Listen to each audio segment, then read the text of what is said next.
Isaiah chapter 37, verse 1. And it came to pass, when King Hezekiah heard it, that he rent his clothes, and covered himself with sackcloth, and went into the house of the Lord. Verse 2. And he sent Eliakim, who was over the household, and Shebna the scribe, and the elders of the priests covered with sackcloth, unto Isaiah the prophet the son of Amoz. Verse 3. And they said unto him, Thus saith Hezekiah, This day is a day of trouble, and of rebuke, and of blasphemy, for the children are come to the birth, and there is not strength to bring forth. Verse 4.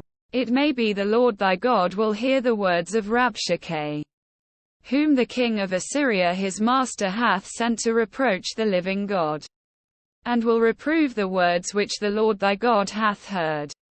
Wherefore lift up thy prayer for the remnant that is left. Verse 5. So the servants of King Hezekiah came to Isaiah. Verse 6. And Isaiah said unto them, Thus shall ye say unto your master, Thus saith the Lord, Be not afraid of the words that thou hast heard, wherewith the servants of the king of Assyria have blasphemed me. Verse 7. Behold, I will send a blast upon him, and he shall hear a rumor, and return to his own land, and I will cause him to fall by the sword in his own land. Verse 8. So Rabshakeh returned, and found the king of Assyria warring against Libnah, for he had heard that he was departed from Lachish. Verse 9. And he heard say concerning Tirachah king of Ethiopia, He is come forth to make war with thee. And when he heard it, he sent messengers to Hezekiah, saying, verse 10, Thus shall ye speak to Hezekiah king of Judah, saying, Let not thy God, in whom thou trustest, deceive thee, saying, Jerusalem shall not be given into the hand of the king of Assyria. Verse 11. Behold, thou hast heard what the kings of Assyria have done to all lands by destroying them utterly. And shalt thou be delivered? Verse 12. Have the gods of the nations delivered them which my fathers have destroyed? As Gozan, and Haran, and Rezeph, and the children of Eden which were in Telassar. Verse 13. Where is the king of Hamath? And the king of Arphad? And the king of the city of Sepharvaim? Henah, and Ivah. Verse 14. And Hezekiah received the letter from the hand of the messengers, and read it. And Hezekiah went up unto the house of the Lord, and spread it before the Lord. Verse 15. And Hezekiah prayed unto the Lord, saying, verse 16, O Lord of hosts, God of Israel, that dwellest between the cherubims, thou art the God, even thou alone, of all the kingdoms of the earth. Thou hast made heaven and earth. Verse 17. Incline thine ear, O Lord, and hear. Open thine eyes, O Lord, and see, and hear all the words of Sennacherib, which hath sent to reproach the living God. Verse 18.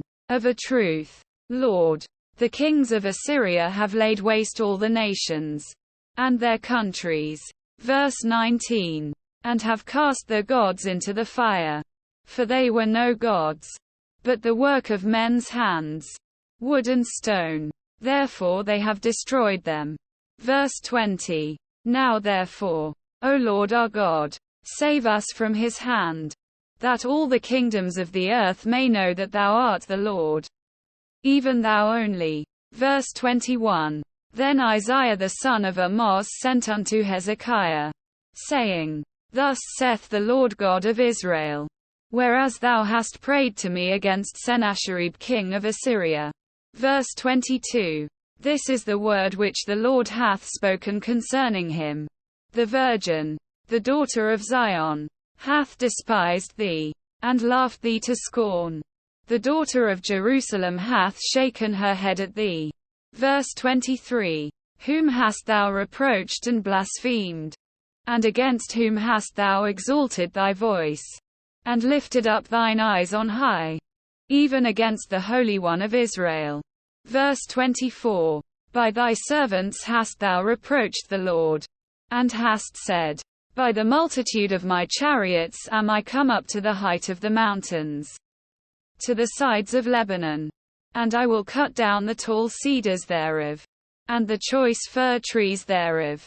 And I will enter into the height of his border, and the forest of his Carmel.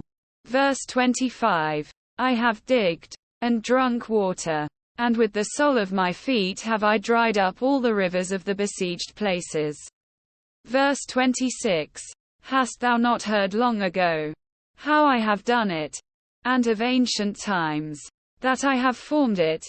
Now have I brought it to pass, that thou shouldest be to lay waste defenced cities into ruinous heaps. Verse 27. Therefore their inhabitants were of small power. They were dismayed and confounded. They were as the grass of the field, and as the green herb, as the grass on the housetops, and as corn blasted before it be grown up. Verse 28. But I know thy abode, and thy going out, and thy coming in, and thy rage against me. Verse 29. Because thy rage against me, and thy tumult, is come up into mine ears. Therefore will I put my hook in thy nose, and my bridle in thy lips, and I will turn thee back by the way by which thou camest. Verse 30. And this shall be a sign unto thee. Ye shall eat this year such as groweth of itself, and the second year that which springeth of the same. And in the third year sow ye, and reap, and plant vineyards, and eat the fruit thereof. Verse 31. And the remnant that is escaped of the house of Judah shall again take root downward, and bear fruit upward. Verse 32. For out of Jerusalem shall go forth a remnant, and they that escape out of Mount Zion. The zeal of the Lord of hosts shall do this. Verse 33. Therefore thus saith the Lord concerning the king of Assyria. He shall not come into this city, nor shoot an arrow there, nor come before it with shields, nor cast a bank against it. Verse 34. By the way that he came, by the same shall he return, and shall not come into this city, saith the Lord. Verse 35. For I will defend this city to save it for mine own sake, and for my servant David's sake. Verse 36. Then the angel of the Lord went forth, and smote in the camp of the Assyrians 185,000. And when they arose early in the morning, behold, they were all dead corpses. Verse 37. So Sennacherib king of Assyria departed, and went and returned, and dwelt at Nineveh. Verse 38. And it came to pass, as he was worshipping in the house of Nisroch his god, that Adramelech and Shazer his son smote him with the sword, and they escaped into the land of Armenia. And Esarhaddon his son reigned in his stead.